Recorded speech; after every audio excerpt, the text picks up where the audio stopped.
Welcome to the Brand Lab series from AE Marketing Group. This week, AE Marketing Group CEO Brian Walker talks to Killjan Anderson from the Pat Tillman Foundation. So Killjan, welcome to the Brand Lab series. I'm thrilled to have you on. Every time we are fortunate enough to spend a few minutes together, I'm inspired, I'm in awe, I'm a little humble, and I can't wait for you to share some of your story and the Pat Tillman Foundation story with our audience today. So thanks for joining us. And why don't we start with just your story? Tell our audience a little bit more about yourself. Okay. Before I do, just thanks for having us. This is huge for us. I know you've had a lot of success with this podcast, so congratulations to your team on that, as well as your distinction at Inc. 5000. It's really remarkable, and it means a lot that you spend some time with us. So thanks for doing that. Killjan Anderson. I currently am the executive director for the Pat Tillman Foundation. I got here after about 22 years of active duty in the United States Air Force, which kind of took us all over the place. But learned through that service that I was really interested in continuing to serve kind of in the veteran space and education space with the Tillman Foundation. So we relocated out here to Chicago in 2014. My wife and daughter and I, we live just up north here in Wrigleyville, and I've got a son in school at University of Nebraska. So we're actually recording on September 11th, and September 11th was a day that certainly many people, certainly our age, often don't forget. It was certainly a pivotal date in the Pat Tillman story. But talk a little bit about how you first became aware of Pat and his story, and then what drew you to that. Sure. I'm a Texan originally, so a big football fan. Then obviously in the military, all the military members were really paying close attention to Pat's kind of trajectory and journey in the service.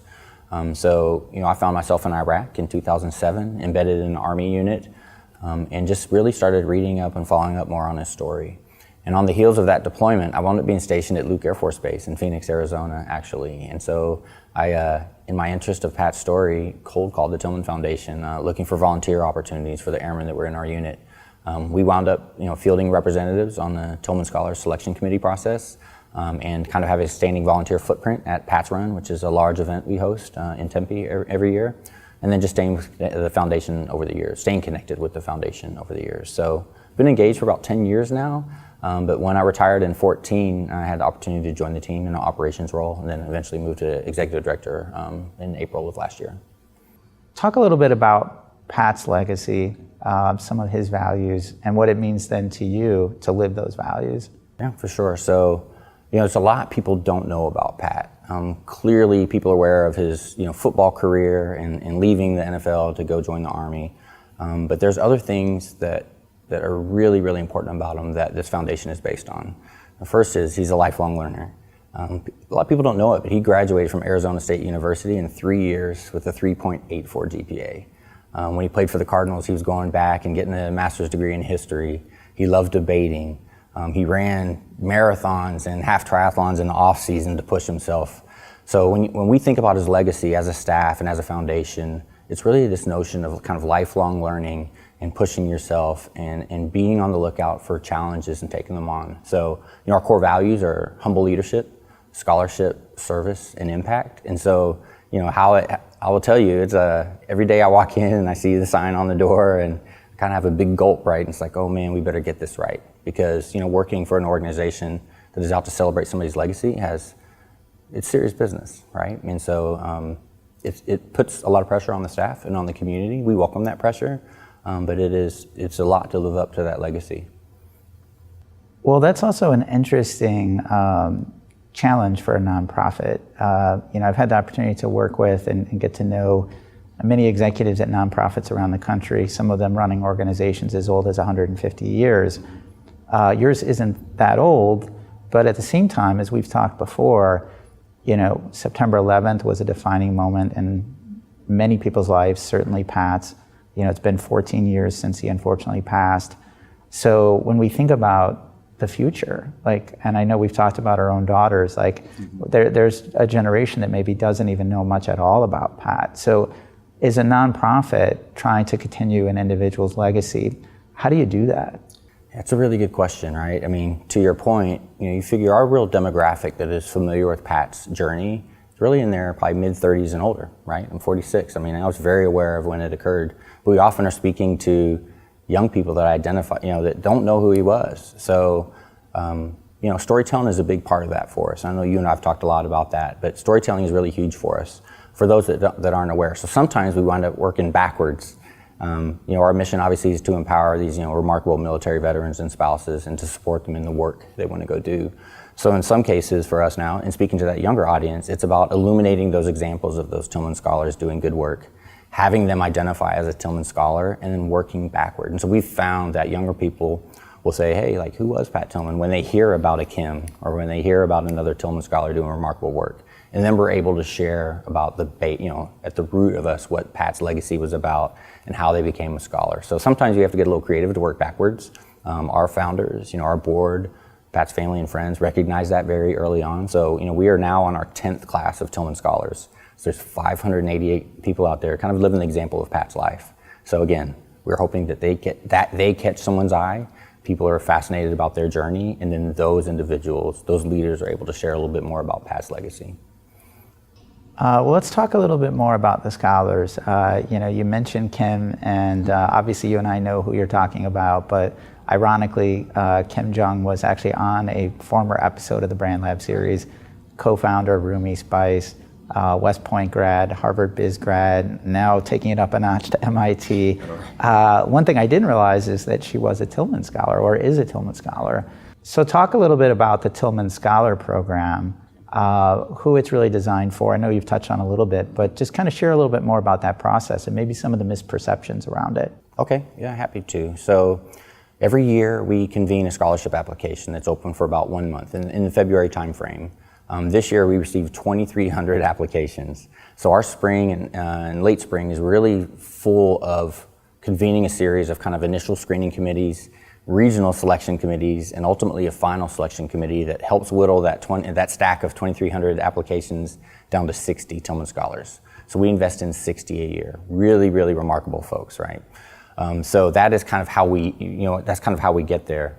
So we work our way down from 2,300 applications to 60 per year. So to an outsider, a lot of times we're viewed as a scholarship organization, and that is really only a really small slice of what we do. Certainly we raise money and invest in in scholarships for Tillman Scholars, but what we're after is that ripple effect. So once they've completed their studies, we introduce them to networks.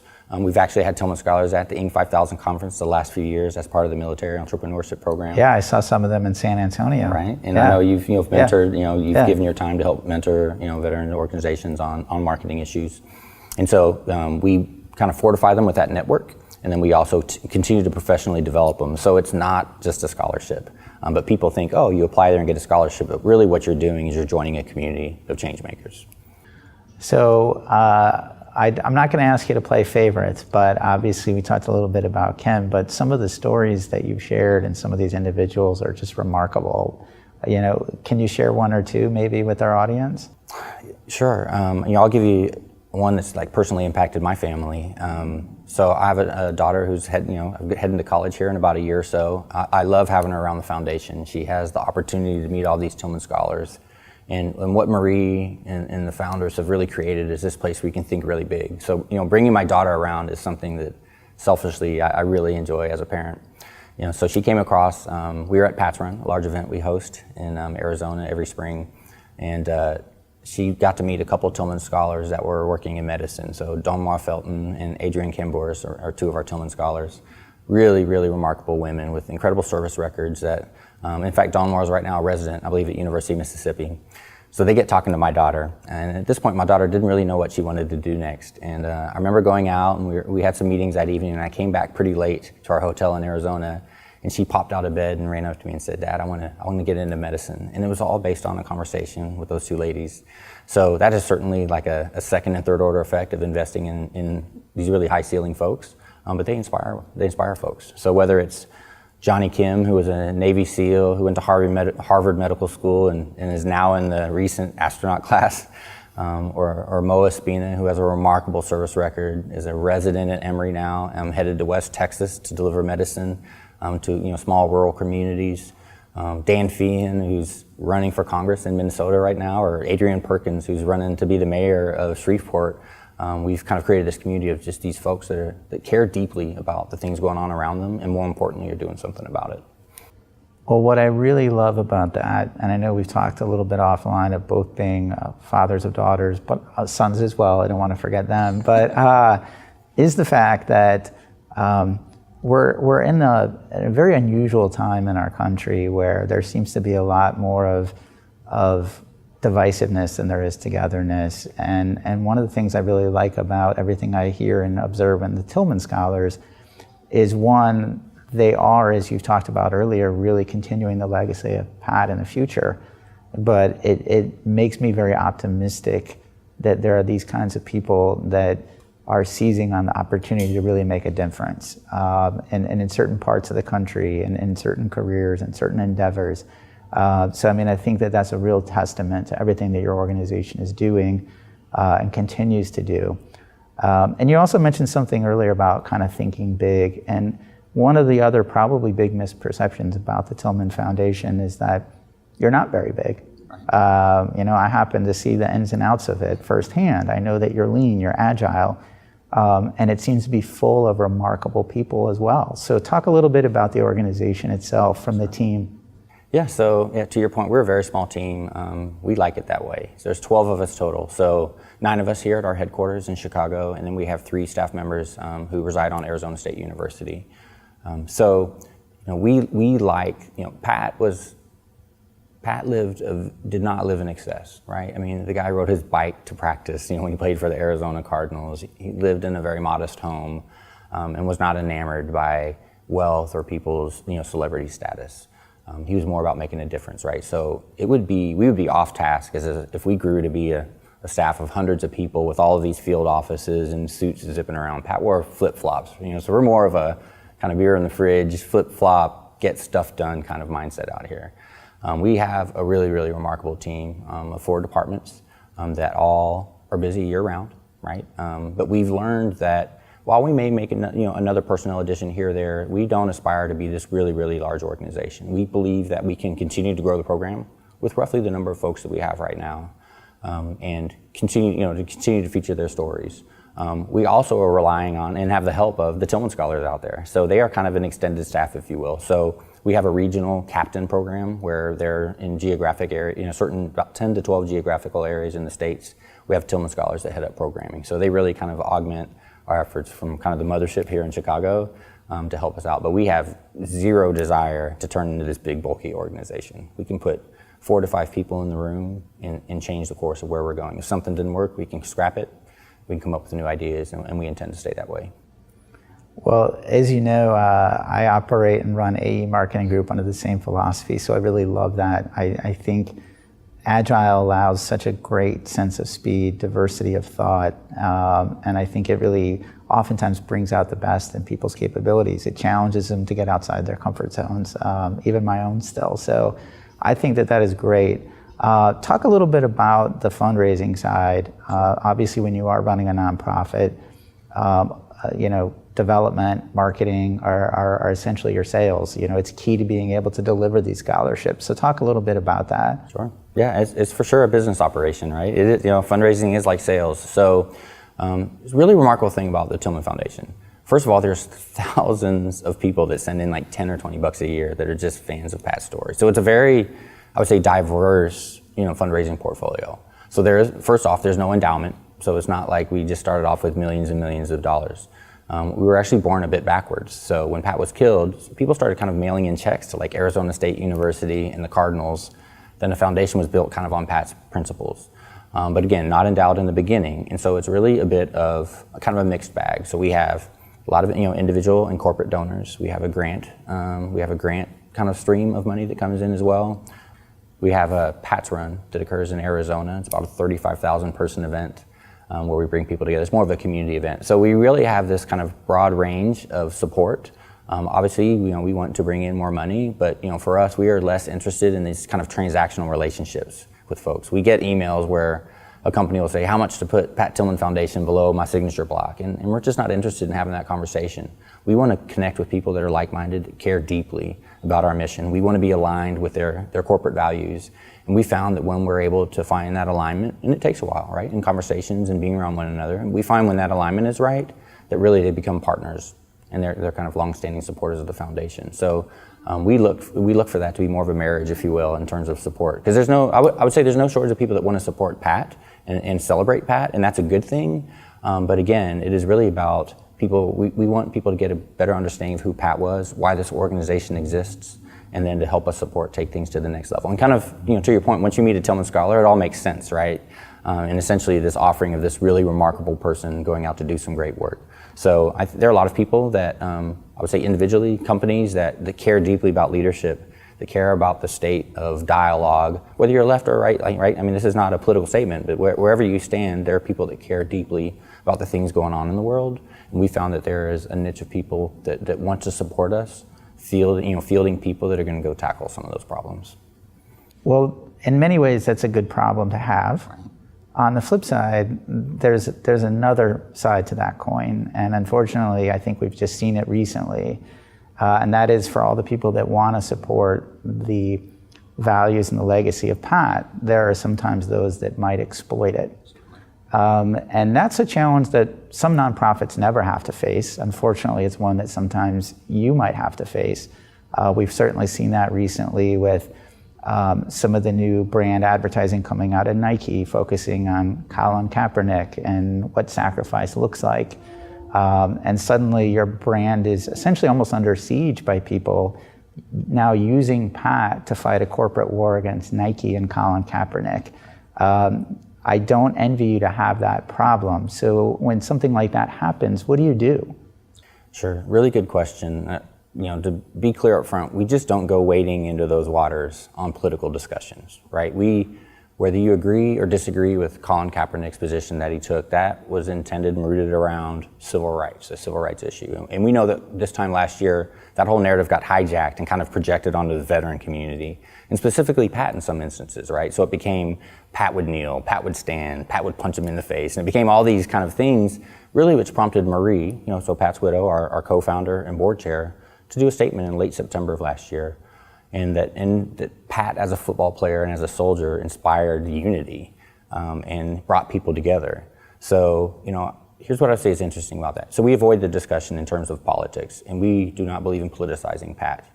I've met dozens of family members, friends of Pat's that grew up with him, and not one of them are willing to say Pat would do this or Pat would. They don't invoke Pat. In fact, really where they spend their time and energy is talking about what he stood for, bringing people together, debate, being civil, being passionate about something. And so we try to keep the conversation on those points, and we can certainly exemplify that through the Tillman Scholars.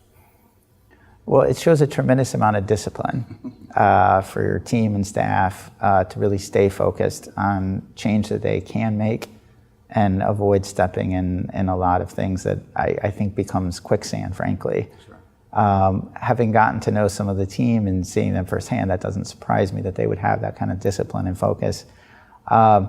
So we've talked a lot about the Tillman Foundation, your journey, Pat's values, really the future in terms of continuing that legacy within a remarkable group of scholars. Most nonprofits could never ask for better brand ambassadors of their cause in that. So what's next for the Tillman Foundation? How can people learn more and get more involved? All right, well, and you'll appreciate this as a marketer, right, is obviously we like to talk about the foundation in terms of the Tillman Scholars and the amazing work they're doing. I firmly believe that this is going to get easier actually over time, in that you mentioned Kim, or we mentioned Johnny Kim, who's a NASA going to be a NASA astronaut, or he's a candidate at least right now. We've got 580 Tillman Scholars now. We'll continue to add 60 per year, and we're going to start seeing them pop up more and more. I have zero doubt that there will be a president of the United States that's a Tillman Scholar. There will be a CEO of a Fortune 500 company. There will be leaders in every field of human endeavor, whether that's medicine, whether that's in the arts. So to your point about remaining disciplined, and I'd really like to commend our team for staying focused on that, is if we continue to foster the program and work on the chassis, 10, 15, 20 years from now, right? We're going to see Tillman Scholars in all types of things. And then, that will certainly celebrate Pat's story and how we got to where we're at. So in terms of what's next, is to continue to do exactly what we're doing right now, and then to smartly share those stories, elegantly share those stories with people that are motivated about Pat. So, to answer your question, obviously we have a website, the PatTillmanFoundation.org, where we have our Serving After Service video series comes out every fall, where we feature Tillman Scholars. We have a number of different pieces of content that we share. Tillman Scholars are routinely writing op-eds and papers, so we try to feature all of the good work going on out there in the field.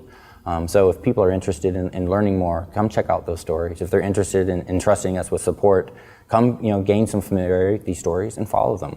And we find that there's many people that invest and see us when we're supporting the Tillman Scholar with a scholarship, but then are able to see 5, 6, 7 years down the line where that goes. So from kind of a reporting outcome standpoint, we're going to keep doing exactly what we're doing right now, and that is supporting remarkable military veterans and spouses and chasing that ripple effect. So Kill, thank you for being on the Brand Lab series today. I knew it'd be a great conversation. Every time we spend time together, I really enjoy it, and I'm glad our audience got to learn a little bit more about your own personal journey, Pat's legacy, his story, and the future of the Tillman Scholars, and all the great work that the Tillman Foundation is doing. So I really appreciate your time today. Thank you so much for having us. And before I take off, I wanted to make sure to present you with one of our Pat Tillman Foundation Military Challenge coins. So thanks again to your team for helping shed light and awareness on our mission. Thank you. I'm humbled. I appreciate that. You got it. Thank you so much. Thank you for joining us in the Brand Lab today. We invite you to join us again as we continue our journey alongside today's most innovative and insightful brands. Until next time.